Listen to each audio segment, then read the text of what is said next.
Hello, আপনাকে স্বাগতম আমাকে দেখতে এবং কি শুনতে ভিডিওটিতে ক্লিক করার জন্য।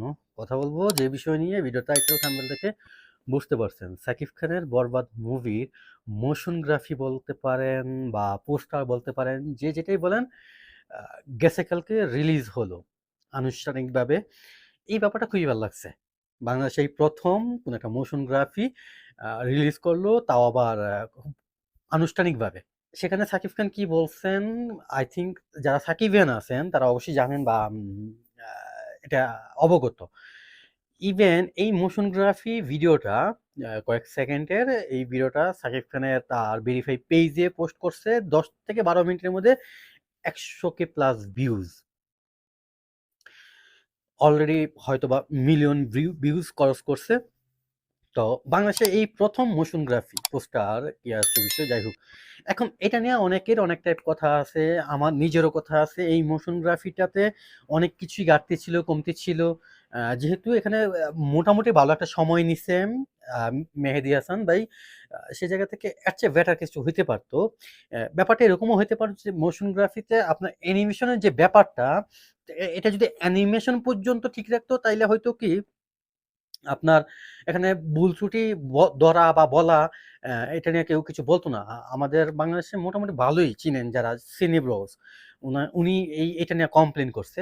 উনার সাথে আমি একমত, বিকজ এখানে গ্রাফিক্স যে কাজটা যাকে দেয়া করাইছে, অ্যাম একটা হেলিকপ্টার যাচ্ছে, দালান পড়তেছে। এখানে এ সবকিছুই রিয়ালিস্টিক মনে হয়নি। আর্টিফিশিয়াল ব্যাপারটা এখানে ছিল। উম থাকার কথা। এখন মুভি ক্ষেত্রে রিয়ালিস্টিক বলতে আসলে কি বুঝি আমরা? আর্টিফিশিয়াল বলতে কি বুঝি? আসলেই তো এটা রিয়াল না। বাস্তবের সাথে যেটার মিল নেই, ওটাতেই আসলে মুভিটা ঘটে বা ঘটায় বা দেখানো হয়।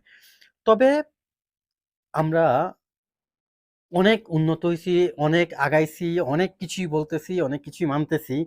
বাট মোশন গ্রাফিটা আরেকটু বেটার করা উচিত ছিল। এখানে সাকিব খান যেই গাড়িতে বইসা আছে, সেখানে রক্ত, হুম? অ্যাকচুয়ালি মুভিটাতে কি হতে যাচ্ছে, অ্যা কিছুটা আঁচ করা যায়। অ্যা সাকিব খান কিলার থাকে এরকম কিছু একটা বা কি আসে বিষয়, আম খুব মারাত্মক লেভেলের একজন সাইকো, কি বলে থাকে না? কিলার, এই টাইপ কিছু একটা গেস করতেছেন আমার মতো হয়তোবা। আমিও এরকম কিছু একটা গেস করতেছি। তবে এই মোশন গ্রাফিটা আরেকটু বেটার হওয়া দরকার ছিল। যদিও বাংলাদেশে যেহেতু এই ১ম, ডে বাই ডে এগুলা ইমপ্রুভ হবে, আরো অনেক কিছু হবে। আরো অনেক কিছু আমরা দেখব। তো সেই জায়গায় আসলে ভুল ত্রুটি সবকিছু আসলে ক্ষমাযোগ্য বা এগুলা আসলে আমলে না নিলেও হয়। তারপরেও আম বলা আরকি। তো এই মোশন গ্রাফিতে এডিটিং লেভেলটা খুব বাজে ছিল। যে এডিটিং করছে, যাকে দিয়ে করানো হইছে, অ্যা আপনারা খেয়াল করলে বুঝতে পারবেন, সাকিব খানের জুতাতে কোনটা ব্লাড নেই। গাড়িতে আছে, মুখে-টুখে ভাই পিস্তল হাতে।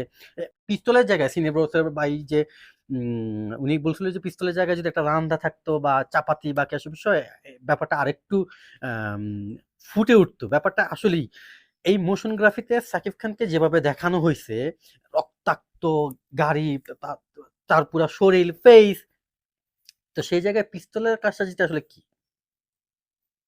একটা রিভলভার বা এটার কারসাজি, এই ব্যাপারটা আসলে এটার সাথে যায়নি। যাই হোক, আমি মনে করি হয়তোবা এই কাজটা সে তাড়াহুড়া করে করছে। যদিও বরবাদের 70% শুটিং শেষ, 70% শুটিং শেষ। তো এখানে এত তাড়াহুড়া দরকার নেই। দৃষ্টিতে তবে হ্যাঁ, এই ব্যাপারটা আমার কাছে খুবই ভালো লাগছে যে মুভির যে প্রচারণার ব্যাপারটা জোস। এখন থেকেই শুরু হয়ে গেছে। আ সামনে আরো হবে। অনন্য মামুনের মতো কোনো কিছু হবে না বা করবে না, এতটুকু বিশ্বাস অবশ্যই আছে মেহেদী হাসান ভাইয়ের উপর।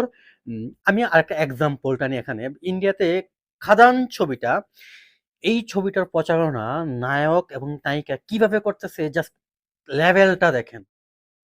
প্রচারণার স্টাইলটা দেখেন। এখান থেকে আমরা কিছু শিখতে পারি। একটা মুভির আসলে তার দর্শকদের কাছে পৌঁছানোর জন্য প্রচারণা যে কতটা গুরুত্বপূর্ণ, সেটা যদি আপনার 'খাদান' মুভির ইদি কাপাল, দেব যা কিছু করতেছে, তাদের পেইজ কিংবা তাদের মিডিয়া গুলা যদি একটু খেয়াল করেন বুঝতে পারবেন। বাট বাংলাদেশের এটার একটা বাজেট রাখা উচিত। রাখেই না। যেটা অনন্য মামুন তার মুভিতে অ্যা করতে পারেনি। অনুষ্ঠানে সাকিব খান আরেকটা কথা বলছে যে তুফানের মতো তুফান হবে, তসনু সাফের জ্বর হবে। উনি কিন্তু তুফানের কথা বলছে, বরবাদের কথা বলছে, বাট দরদের কথা বলেনি। যারা সাকিবিয়ান আছেন তারা আমার উপর রাগ করতে পারেন, অনেক ক্ষেত্রে অনেকভাবেই। সাকিব খানের দরদ মুভিটা ফ্লপ। এখন চাপা মেরে হোক, যেভাবে হোক, অনন্য মামুন যা কিছু করতেছে, যা কিছু বলতেছে, এটাতে অন্তত আমি কান দিব না। আমি আমি নিজে একজন সাকিবিয়ান, তাই না? তো সেই জায়গা থেকে আ সাকিব খান নিজেই গেছে কালকে অনুষ্ঠানে, সে দরদের কথা একটাবার মুখে আনেনি। সে তুফান। আমি আমার প্রত্যেকটা ভিডিওতে সাকিব খানকে নিয়ে বানানো প্রত্যেকটা ভিডিওতে তুফানকে টানি। প্রত্যেকটা মুভির আম আ প্রমোশনাল হোক, গান হোক, অ্যাকশন হোক, সব জায়গাতে আমি তুফানকে টানি। এইজন্যই টানি, তুফান মুভিকে এখন পর্যন্ত বিট করবে, এই পর্যন্ত হ্যাঁ, বরবাদ বিট করতে পারে। এটা নিয়ে আমার কোনো সন্দেহ নেই। কারণ আমি এই প্রমোশনাল ব্যাপারটা নিয়া সবকিছু সাকিব খান নিজেই তার যেই ভিডিও, সরি, সাকিব খান নিজেই তার মুভির প্রমোশন করেন, বাকি এসব বিষয়, এই ব্যাপারগুলোকে আমি এগ্রি। এগুলাকে আমি খুব ভালোভাবে দেখি। শুধু আমি না, যারা সাকিবিয়ান আছেন। নিজের একটা মুভি নিজের সন্তানের মতোই, তাই না? এটাকে আমি মাঠে ছেড়ে দিব? এটাতে লালন-পালন করা, ভালো-মন্দ দেখা, কোন টাইপ কোন দিক থেকে ক্ষতি হচ্ছে কিনা, তার প্রবলেম হচ্ছে কিনা, এই ব্যাপারগুলো দেখা আমারই দায়িত্ব। যেহেতু এই মুভির হিরো আমি, এক্সাম্পল, হ্যাঁ?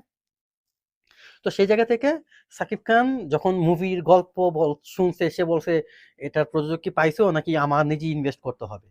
গল্পটা মারাত্মক লেভেল। আমি সবসময় একটা কথা বলছি, সাকিব খান এখন যার সাথেই কাজ করবে, যেই কোনো গল্পে কাজ করবে, জানবে, শুনবে, বুঝবে, সিদ্ধান্ত নিবে।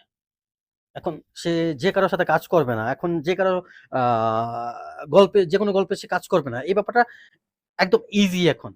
ব্যাপারটা জানা বা বুঝা। এটার জন্য আপনাকে খুব জানলেওয়ালা হইতে হইব না। খুব বুঝলেওয়ালা হতে হবে না। জাস্ট নিজের মাথাটা একটু খাটান, বুঝতে পারবেন। কেন বলছি কথাটা। তো এই সাকিব খানের মুভি 'বরবাদ' ভালো কিছু হবে, ভালো কিছু নিয়ে আসবে। আমি আশাবাদী। এখানে তার 'দরদ' মুভির মতো অ্যা বাজে কিছু ঘটবে না। এটা নিয়েও আমি আশাবাদী। এই জায়গাটা আমি হয়তোবা ক্লিয়ারলি বলতে পারি। অ্যা সবকিছু মিলায়া ভালো কিছু হবে, ভালো কিছু আসতেছে। এটাই চাই। বাংলাদেশের মুভি ইন্ডাস্ট্রির পরিবর্তনটা এত সুন্দরভাবে ঘটতেছে বা ঘটবে, এটা আগে পরে কেউ কল্পনা করেনি বা চিন্তাও করেনি। বাট স্টেপ বাই স্টেপ এখন একটা প্রতিযোগিতা। কাকে কে টপকাবে? কার চাইতে কে ভালো মুভি নিয়ে আসবে, ভালো গল্পের মুভি নিয়ে আসবে। এই বিষয়টা খুবই ভালো লাগার বিষয়। এই কনটেস্টটা যদি না থাকে, আপনি ভালো কিছু পাবেন না। এটা থাকতে হবে। এখন আমরা নিজেদের মধ্যে যদি এটা নিয়ে ঘুরপাক খাওয়াইলে, এই সাকিবিয়ানরা, আরফান নিশু, যাই হোক, তারপর আরো অনেকেই কাজ করবে মিডিয়াতে, তারা আছে। হ্যাঁ? এই ক্লাসটা, এই কনটেস্টটা থাকতে হবে। এই ঝগড়াটা, একে অপরকে বিট করা, টপকানোটা, এই ব্যাপারটা থাকলেই আপনি ভালো মুভি পাবেন, ভালো গল্প পাবেন, ভালো আ সবকিছুই ভালো পাবেন। সো এই সো সাকিব খানের এই আ মোশন গ্রাফিটা বা পোস্টার, ফার্স্ট লুক, যাই বলেন না কেন, ওভারঅল সবকিছু ঠিকঠাক ছিল। এর চেয়ে ভালো কিছু, এর চেয়ে ভালো কিছু নিয়ে আসবে, এটাই আশা করি। আমার ভিডিওটা মেহেদী ভাই পর্যন্ত যাবে না হয়তোবা। যারাই সাকিবিয়ান আছেন, যতটুকু আ যদি যায়, অনন্য মামুনের মতো পাগলামি-ছাগলামি না করাটাই ভালো হবে। আর ইনশাআল্লাহ এরকম কিছু হবে না। আমি আশা করি, আমি আশাবাদী। ওই বিশ্বাসটা আছে। তো ভিডিওটা অনেক বড় হয়ে গেছে। আজকে এ পর্যন্তই। ভিডিওটা ভালো লাগলে অবশ্যই লাইক করবেন, শেয়ার করবেন। ভিডিও সম্পর্কিত যেই কোনো মতামত আপনি কমেন্ট বক্সে কমেন্ট করবেন। আপনি যদি সাকিবিয়ান হয়ে থাকেন, স্পেশালি সাকিবিয়ান হয়ে থাকলে আমার চ্যানেলটা সাবস্ক্রাইব করবেন। আজকে এ পর্যন্তই। টাটা।